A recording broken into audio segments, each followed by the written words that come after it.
What are 24 hours in crypto? We're going to cover potentially the most undervalued crypto asset right now and why, as well as the state of the market across DeFi, NFTs, Metaverse, play to earn gaming. Are we bullish or bearish in the short, medium, and long term, and all the analysis into those four sectors. The announcement of ApeCoin off the back of the Bored Ape Yacht Club NFTs, potentially the biggest news in NFT space ever. I'm going to give you a TLDR on that in today's episode, as well as AAVE, why is the price pumping, and why layer 2s continue to show growth and opportunities. G'day, I'm your host Ben from Collective Shift, coming to you daily for an 8 to 10 minute wrap up of the top things you need to know about in crypto, with all the analysis and fundamentals behind it. No bullshit on this program, giving you everything straight so you can go away and make actionable decisions faster. Let's get into it. DeFi, where we're seeing at the moment, a lot of DeFi projects are probably still struggling to find product market fit. I was talking to some VCs recently who have actually pulled out all their investments into crypto tokens right now because of the oversaturation of projects we have and the lack of uniqueness and scarcity of these projects. We're going to see a lot of these DeFi projects flush out. We've made one investment into an institutional DeFi company in October last year, and that has more than doubled since then, and we continue to be bullish on that project. But we've seen more broadly DeFi smash 70-80% downwards. Some other DeFi projects that we have conviction in are AAVE, Uniswap, Synthetics, Curve Finance, Wi-Fi, OHM, and ALCX. And you can check out our analysis here. But DeFi, we are bearish in the short term. It's going to be continually difficult for DeFi right now to build up the momentum, why the wider macro landscape is the way it is. People are seeing risk assets continue to decline across the board. I don't think people are going to try and find more riskier assets when their less riskier assets are continuing to decline. So in the short term, a little bit bearish. Mid to long term, continue to be bullish. I think the top projects, as we mentioned, AAVE, etc., which we'll touch on soon, DeFi as an industry and the blue chip projects will continue to grow. But I think there's a lot of crap out there that needs to be flushed out before we can get that continual growth. NFTs obviously have been massive in 2021. We've seen the start of 2022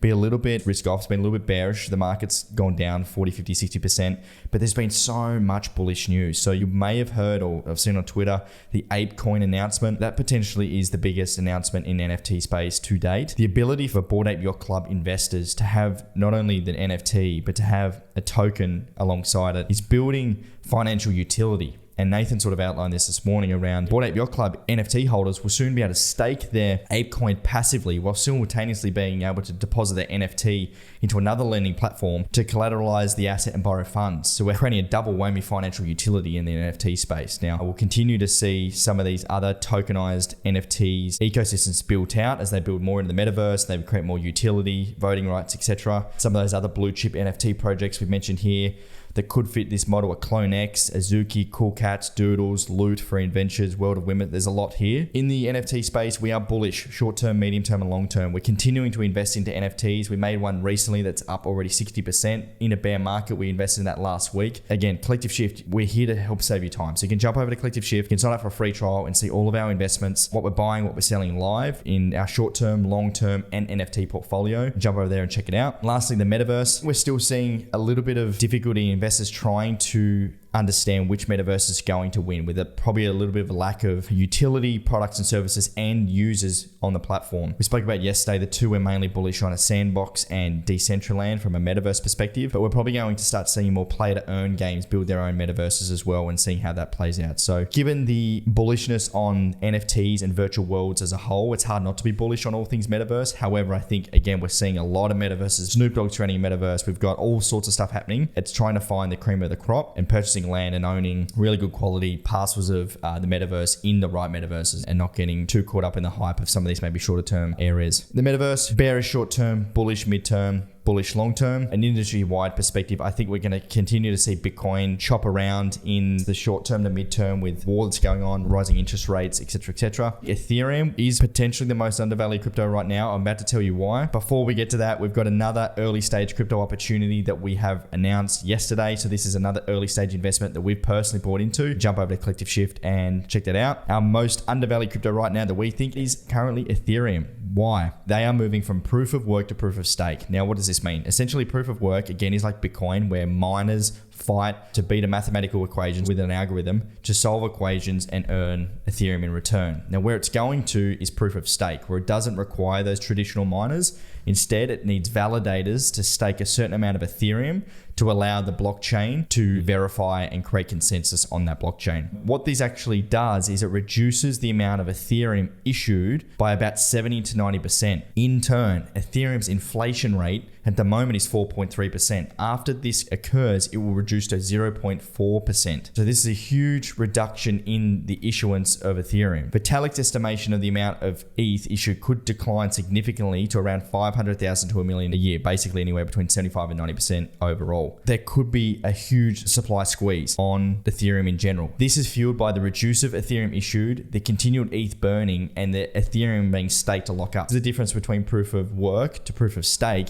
is that there's going to be a lot of Ethereum staked so the blockchain can continue to work. And if demand continues to drive into Ethereum and new investors want Ethereum, this could lead to a supply shock with that 4.3% coming down to 0.4% inflation. Right now, Ethereum is potentially undervalued. It could continue to chop around the $2,500 range. If there's a continued decline in Ethereum in the short term, we're definitely going to be buying. Very undervalued there, in my opinion, very bullish. In NFT news, possibly the biggest news to date, the Bored Ape Yacht Club owners launched the ApeCoin token. Now, what is this token? Who gets it? How does it work? It is basically the Bored Ape Yacht Club's tokenized version of the Bored Ape Yacht Club NFT, but anyone can own it. It not only has utility and governance capabilities, but other potential benefits that has been released. ApeCoin is built on Ethereum. It's already announced on a lot of the major exchanges. Mutant Ape NFTs will also give a benefit instantly, plus a free stash of other valuable tokens. Basically, the ApeCoin is a DAO, and they're building this DAO to create an organization where they can vote and do a bunch of different things in the Bored Ape ecosystem. Now, who gets it? The Bored Ape Yacht Club owners get a free airdrop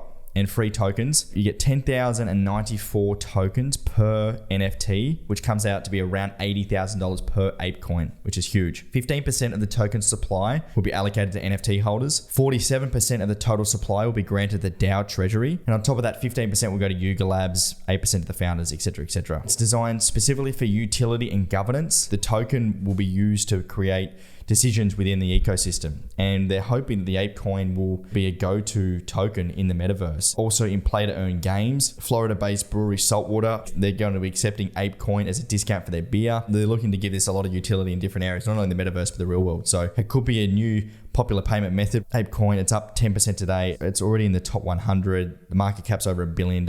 And Nathan, one of our senior analysts, owns a Bored Ape Yacht Club, and basically has been saying that you might be able to stake your token soon, earn rewards and yield on that token, and you earn passive income by just owning that token and having the NFT, building real financial utility within the ecosystem. Crypto gaming, why are we interested? We love the idea of play to earn games. Why? Because you can earn real world cash, real world dollars, real world rewards. You can cash out your assets, cash out your tokens, cash out your gear, and use it on the secondary market and actually get real world value from it. There's a lot of opportunity in the play to earn games. I think we're still very early. Nick's been talking about Crypto Raiders as a fun game that he thinks has a bit of staying power.